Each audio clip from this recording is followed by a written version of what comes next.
So, all right. So, man, it seems like I haven't been up here in a while. So, I guess I would ask, did you miss me? But I might not like the response. But also, what is it like, Chucky? I'm back. I don't know. Can you say that in church? Was that Chucky that said it anyway? Who said that? Or was that Jason? Which one was it? Oh, yeah, me neither. I heard it on the streets. I don't watch scary movies. I never really watched this. So I don't know. I would just hear people say things. I don't know which one. But I think it was Chucky that said I'm back. I was Dave acting brand new over there. Dave probably knows. I'm gonna ask him after service. Dave got all the good jokes. So I know who it is. But welcome everybody to Growing Divine Ministry, where we teach people how to grow, change, and produce in everyday life. That's what we kind of build our motto off of. But this is the title of my message today. I go on and give it to you up front. I want to hide it, but I say, let me just go on and give it at the beginning here. But what shall I give you? And this is a really great question. And God asked this question to a man. And once I give you the text, some of you guys might know who he's talking to. But this title insinuates that you have something to give. And so when I think about this, I've never really truly asked about, hey man, what should I give you? Or what can I give you? Because really, I don't have that much to give you. I'm just being honest. And that question is like, man, it can be, they can ask for anything. You could ask for a car if you ask somebody that's like, man, what shall I give you, man? Be like, well, man, I've been looking at this brand new car down the street here. And I'm like, well, you got to pick something else. So that almost pretty much means that you're really asking this question, but you really don't mean what you say. And so that's what I think about with this. But I know it was my daughter's birthday last Wednesday. So if I wasn't here at the men's meeting, so sorry, guys, I missed y'all. But I didn't ask her this question on her birthday because I don't know what the response is going to be. You don't know what the response is going to be. So I never ask this. I just say, hey, where do you want to go eat? because I know I usually can afford the places that she likes to eat. So that's the reason why I asked her that question. But God actually posed this question to a mere man. He asked a mere man, look, what shall I give you? And so we're going to go over the text and see why this went down the way that it did. But we're over there in 1 Kings, the 3rd chapter, and we're going to start at verse 1. All right? And it's on the board, and that's the New King James Version up here. So if it's not much different from the King James, just a little bit, but you'll see that's the one I read out of. So if you used to read another version, you'll know what this is. But this is what it is. So he's talking to Solomon here. And so Solomon is David's son, but David had just died. And so this is where the 3rd verse picks up at. And so, and this is what it's saying also, that Solomon had kind of fixed some things that his dad told him to fix before his dad died. And so this is where it kind of picks up at. And it says, now Solomon made a treaty with Pharaoh, king of Egypt, and married Pharaoh's daughter. Then he brought her to the city of David until he had finished building his own house and the house of the Lord and the wall around Jerusalem. And man, I really love this verse because a lot of us really, and we're not talking about this, but I just throw this in, this is extra. Really, all we focus in on building our own house. That's what most people, they want to just build, oh man, I gotta make sure I build my stuff. But look what he did. He did 3 things. He built his own house, he built the house of the Lord, and he built this community. Do you see that? And I could preach a sermon on that, but that's not what I'm talking about today. But just think about that when you look at that. He even built the wall around Jerusalem. So that's his community that he took care of. And he did all 3 of these things. And look, verse 2, meanwhile, the people sacrificed at high places because there was no house built for the name of the Lord until those days. So what? Was Solomon the first one to actually build a church? No house was built to the Lord. Was he a trendsetter in that arena?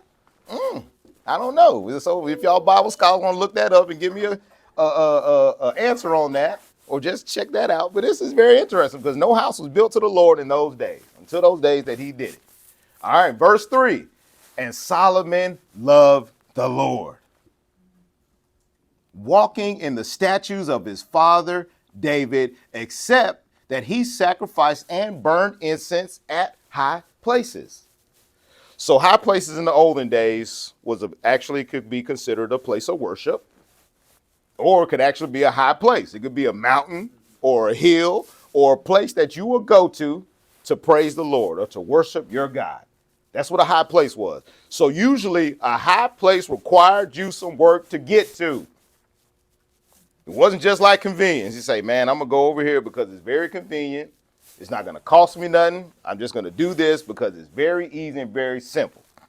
It wasn't like that all the time. When they went to these high places, you had to climb a mountain sometime to go praise the Lord. That's the truth. That's what these high places were. And so now, look at verse 4.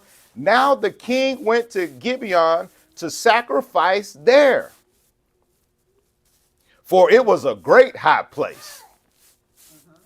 And look, Solomon offered 1,000 burnt offerings on the altar.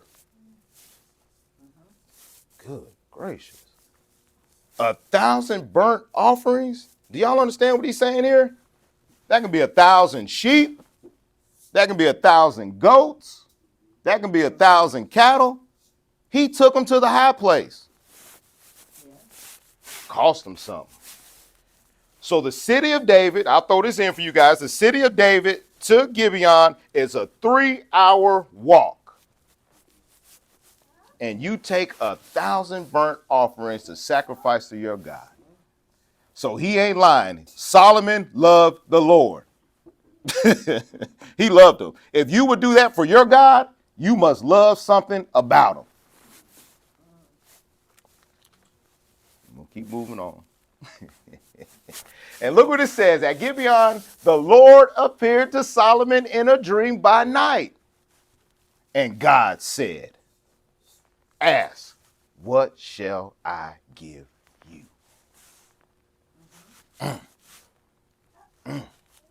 And Solomon said, you have shown, let's just say here, let's just see. Let me just ask this question while we're here. What would you ask for? God said, what shall I give you? Just think about it in your mind. What should you ask for? What would you really ask for? Okay, sounds good. Sounds good. But if somebody really said, what shall I give you? You can have whatever you want, man. I'm about to bless you now. You caught my attention with these 1,000 burnt offerings that you did. So I mean, what can I do for you? Because you brought a gift to the King of Kings and the Lord of Lords. Man, you got me. You got me. Let's see what.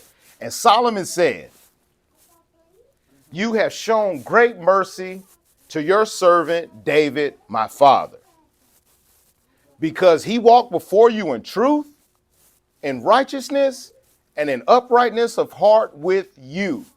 You have continued this great kindness for him, and you have given him a son to sit on the throne at this day. So he's saying, look, you've blessed my father. You've been good to him. And I'm very happy because now I get an opportunity to do this and to carry on these statutes, these decrees. It's really when the other verse, when he said he loved the Lord because he followed the statutes, he's saying, I follow God's law. That's essentially what he's saying. I follow God's law. I do the things that please God. I don't do what makes me happy. Serving the Lord isn't always a cakewalk. We can't always do what we enjoy. He's saying, man, I got to follow these laws. I'm following God's law because I saw my dad follow these laws and he was blessed. So I'm going to go ahead and follow these laws and see how that works out for me. And I'll throw this in. Do you know some scholars say that Solomon was 12 years old when he took the throne? So this could be a 12-year-old boy talking like this. That's amazing. That's amazing that he said that, what he said. And he says, now, verse 7, now, O Lord my God, you have made your servant king instead of my father David, but I am a little child. I don't know how to go out or to come in. Saying I'm stupid. I don't know nothing, Lord. I don't know even how to go out. I don't know how to come in. I don't know which way is up. I don't know which way is down. When have we ever been that humble? But we go to God. We act so smart. We act like we know it all. We say, "Oh Lord, bless me because I did this, and you remember when I did this for you, and I helped this person the other day, and I did these good things." He's saying Solomon didn't do that. He said, "I don't know nothing. I don't know nothing, God. Help me." And it says, verse 8, "And your great servant is in the midst of your people, whom you have chosen."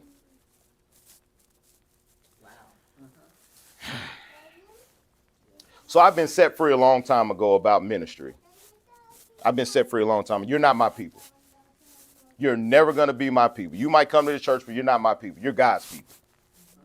And so if anybody needs to leave the church, you can leave because you're not my people. See, that's why people get frustrated. And I've seen pastors get mad when people leave because you think they're your people. They're not. You're God's people.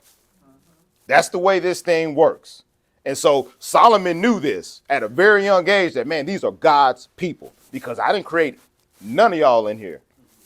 It wasn't like, all right, Vince needs to be made today, so go on and make Vince. Didn't happen. I've never done that. And so this is what he's saying. He's saying the people whom you have chosen, God. So he chose the children of Israel. God chose these people as the apple of his eye. And the end of that verse says, "A great people too numerous to be numbered and counted." So when we look at Solomon here, he still hasn't told God what he wanted.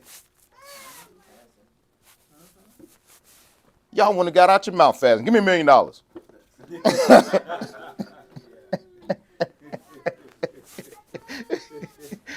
And then, my boss over there at work, they tripping. So if you need to, Lord, kill them. Go on and take them out. One less person on the road that might road rage me. Just think about this. Y'all would have got this. The question would have been got down so fast. The Lord said, "Hey, man, what do you want?" That question would have already been answered. But Solomon, man, he's slow walking this thing. I say, man, I would have came up with something pretty quick here. But he's slow walking this. I say, man, this is very amazing. And I know probably some of y'all know what Solomon said, but for the other ones who don't know what Solomon said, you're about to find out. Now just look at this next verse and just think about when you look at what Solomon asked for or what Solomon said, and just really, really, truly think in your mind as our just human nature gets carried away sometimes, what you really would ask for, what you would really ask for. And let's look at what Solomon did. This is what Solomon did, and I believe it'll be a little different from what each and every one of us would do. And look what it says. These are the last 3 verses here. And it says, "Therefore, give your servant an understanding heart to judge your people."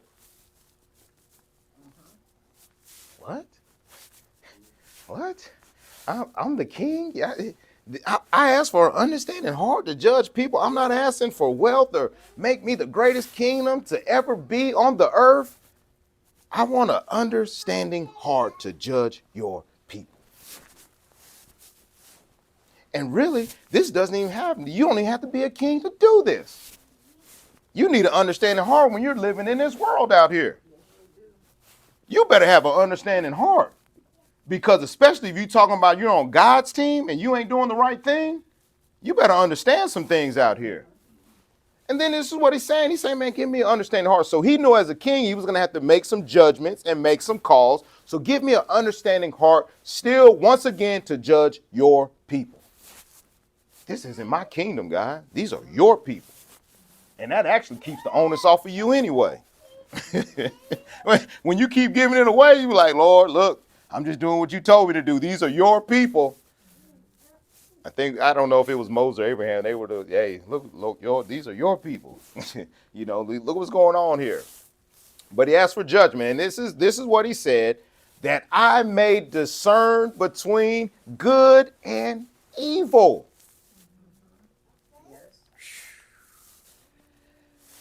Man, it's very interesting out there now when you're looking at the way the world operates and the way the world moves.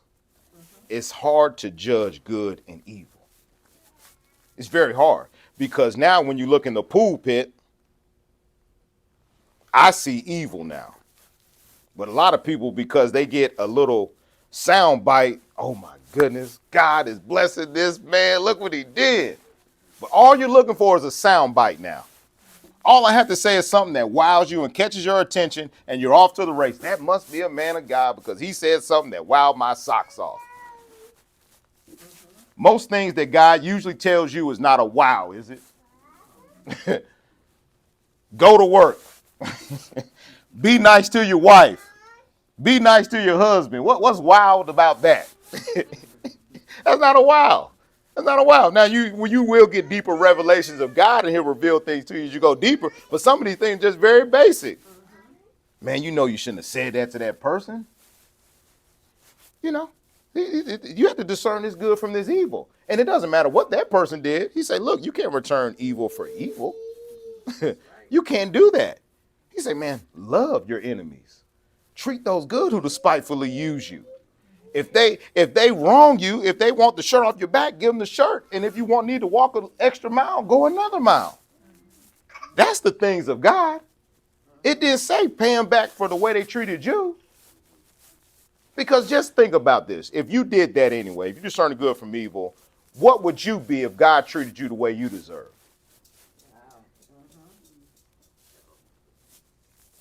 But for some reason, when it comes to us, everybody got to treat us good. And you know good and well you don't treat everybody good.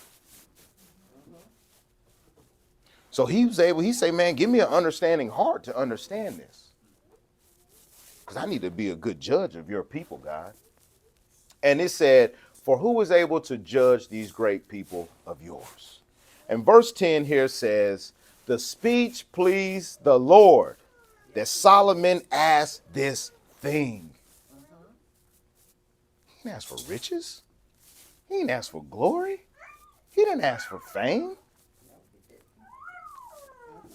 Then God said to him, because you have asked for this thing, and you have not asked for long life for yourself, nor have you asked for riches for yourself, nor have you asked the life of your enemies, but you have asked for yourself understanding to discern justice. Yes.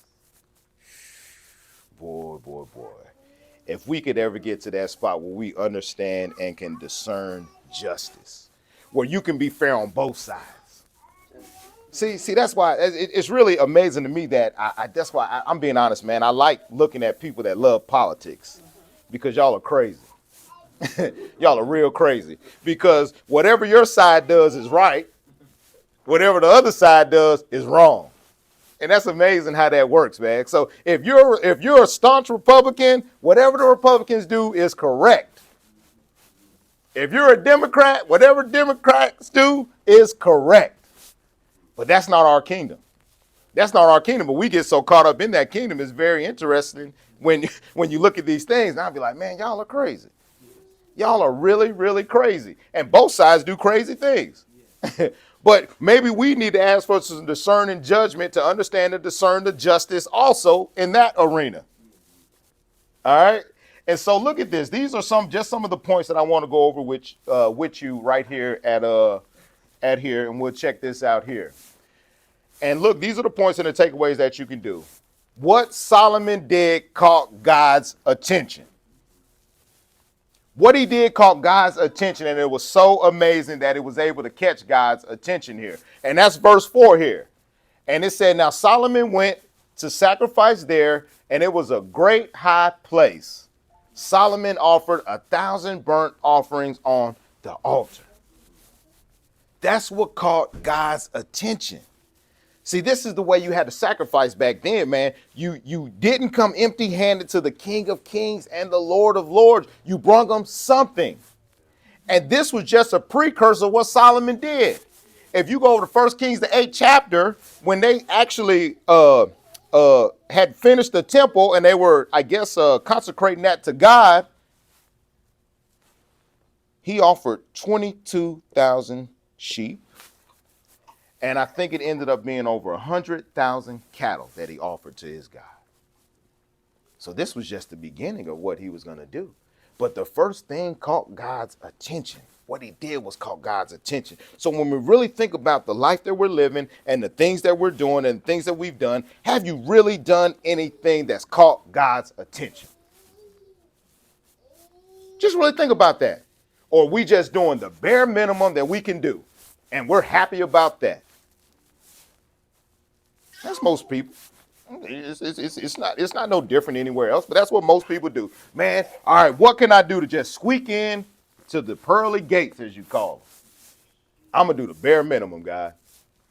You know, what you really talking to me about, I'm not doing that, Lord. You know, that's going to cost me something.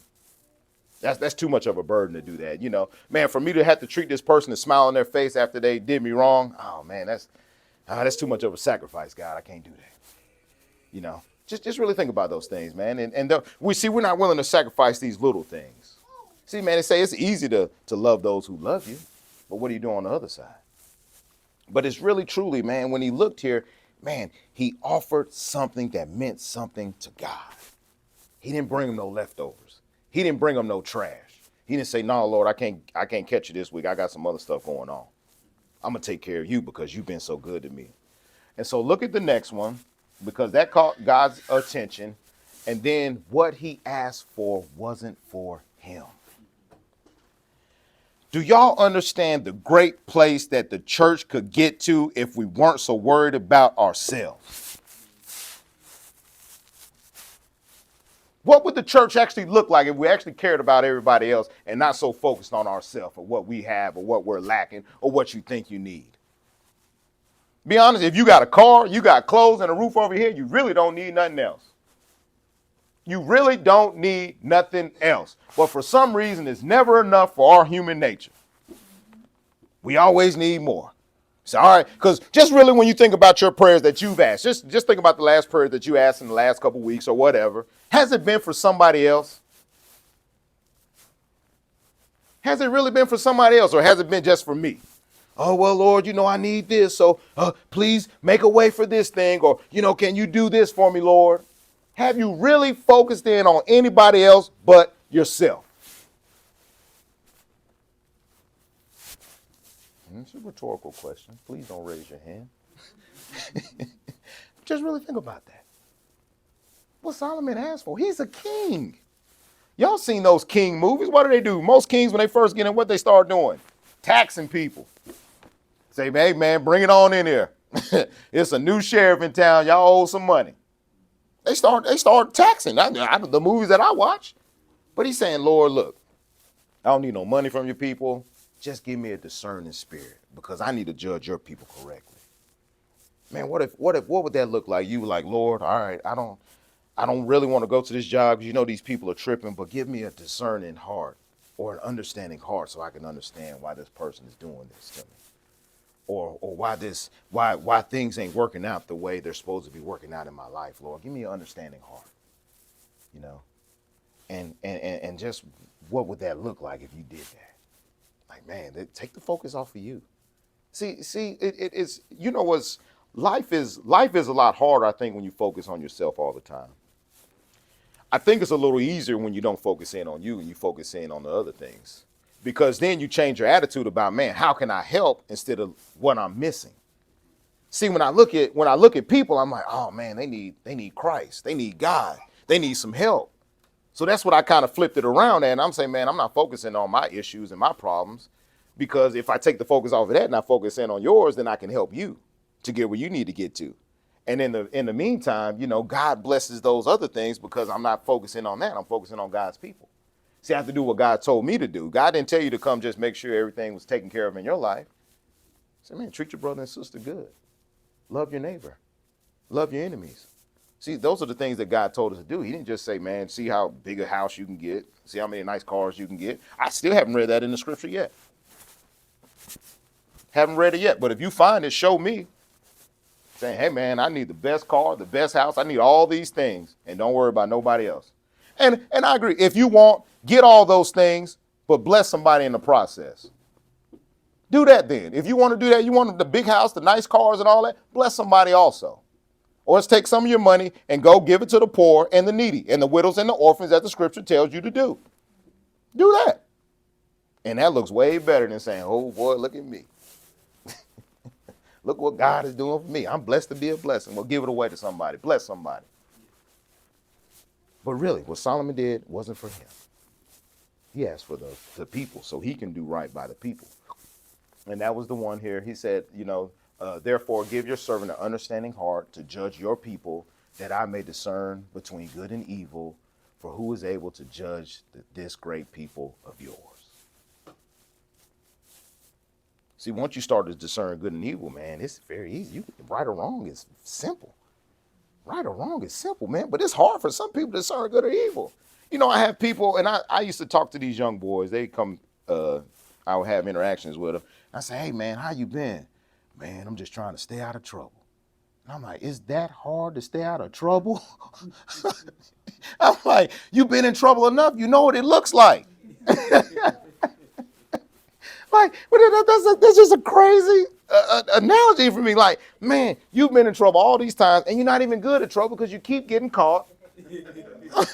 So that would almost tell me to do something different. Like, that makes no sense to me. Like, man, now if you were good at doing dirt, maybe keep doing it.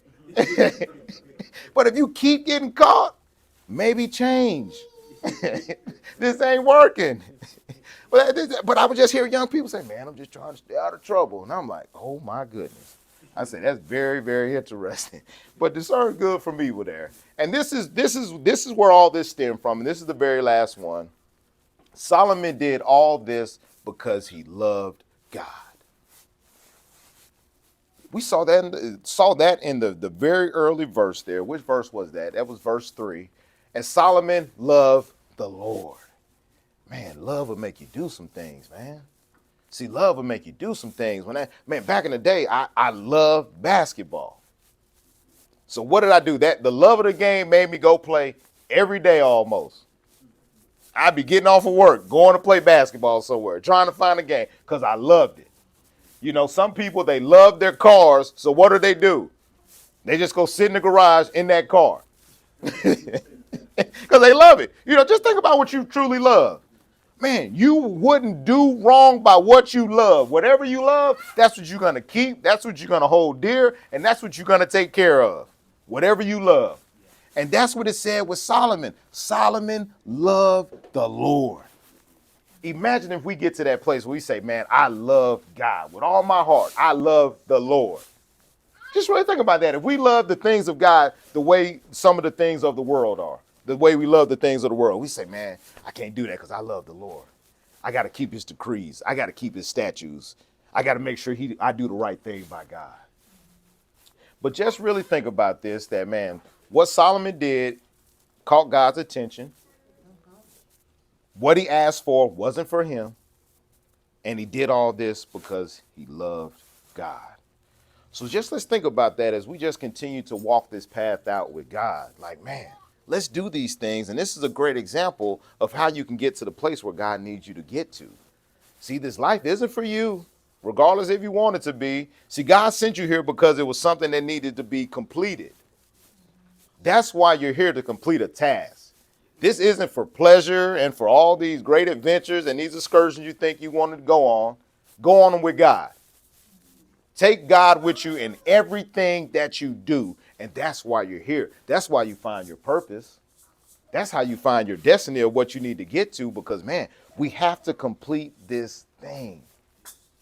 God has been so good to each and every one of us. So, man, now it's time to start to give back to those who are less fortunate than each and every one of us. Yes.